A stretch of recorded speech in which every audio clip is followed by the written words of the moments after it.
Hi guys, I'm Richard and this is my channel 7 Deuce, where I plan to produce some videos on gaming, primarily live poker, along with some of the weird games I see my son playing. I've been looking for some live poker videos online without much luck, so I've decided to take a shot at making a few for myself, as I'm sure there's other live players out there who would also enjoy them and maybe like to input into these. I think the difference between live and online play is almost big enough that you could think of them as two different games. I play at my local casino here in the southwest of the UK. It usually spreads one table of 51, sometimes two on busy nights, along with low buy-in tournaments, 20, 30, 50 pounds, that sort of thing.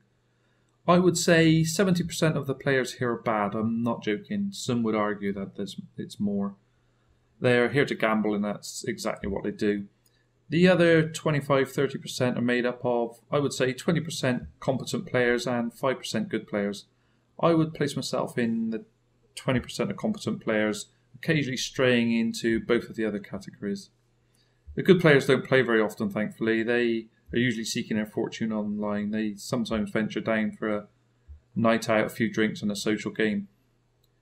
So anyway, let's get on with this hand. It's a guinea pig to see if I can get a video produced and online. So if you're looking at it, I've at least got that far. I'll take you through my thoughts during this hand, and I'd love feedback from you as well. So if you'd like to join in, drop me a message. Oh, and one more detail before I introduce the table. All stacks are in fact in pounds, not dollars. I'm looking for a replayer that can show pounds, but I've had no luck yet. The replayer I'm using is from pokerhandreplays.com and works brilliantly. So seat 1 is my friend, plays fairly tight and has a winning image and beats this game. He probably has the best low variance strategy for beating this type of live game, something I'd like to talk about in future videos. There are obviously other strategies for beating live poker as well, but his is certainly one of them. Seat 2 is our hero, me of course. I've got a loose aggressive image. Guys here like to call me fairly light, and I often show cards to back up this image as I feel it suits my game. Seat 3 is one of our local fish. Seat 4 is an Asian guy that I don't know. He's sitting here with a short stack. Seat 5 is the villain in this hand. He's a good player. I like how he plays. He's a young guy who I would think would do well online, to be honest, and that's where I wish he would go.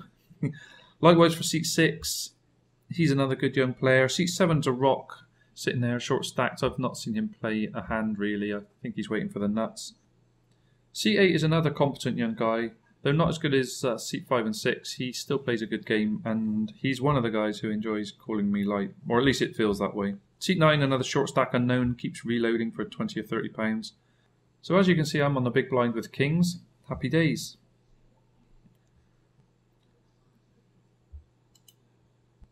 Seat 3 limps, as does seat 4, setting themselves up for our famous limp fold manoeuvre. And the villain in seat 5 raises to 550. Now live bet sizing is something I'd like to talk about, but I'm going to leave it for another video, as it'll just sidetrack me in this one. Now his raise from this position is rarely a steal, and the range I put him on is 8 plus and ace queen plus. I feel he limp calls weaker hands than this. Folds round to me.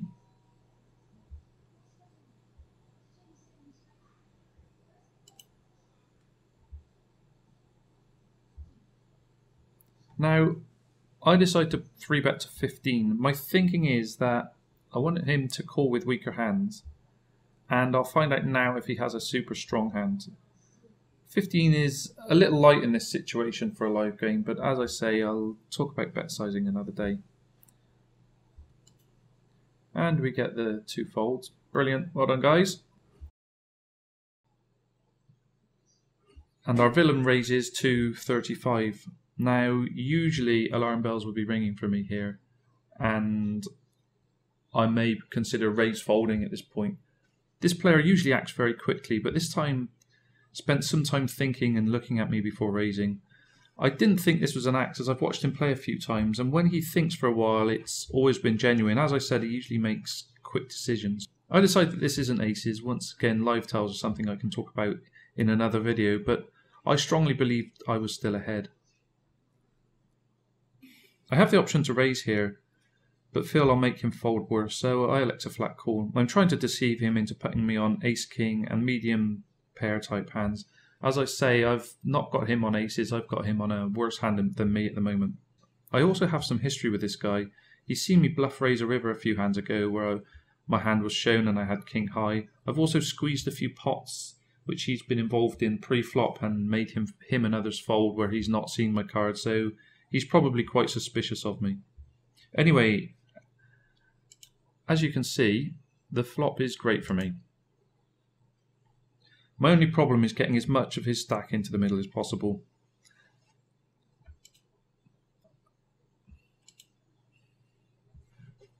I decide to check. He's displayed a lot of strength pre-flop, and I feel he'll bet any flop, and with the stack size that he's got left and the size of the pot, this will commit him.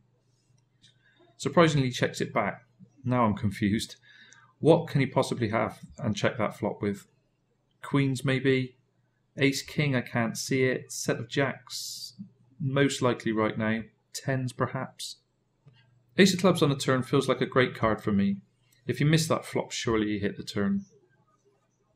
Anyway, I'm not checking again, and I need to try and get some money into this pot, so I bet out for £35 in the hope that it feels weak and maybe I'll get at least a call. He shoves. What can he have? Queen 10? Unlikely. Ace king, surely he bets ace king on the flop. Jacks is looking favourite. Though I still feel he would have bet the flop with that. Honestly, I don't really know, but there's no chance of me folding here. So I call and he shows me nines. He's basically been trying to make me fold, and to be fair, it probably would have worked if I didn't have this monster. As I say, he's a good player and I like his play here, though I think he should have got it in on the flop. As you can see, he gets there, and we all join in with the oohs and ahs around the table, and a few other words from me. I suppose it shows one thing, that good things happen if you stay aggressive.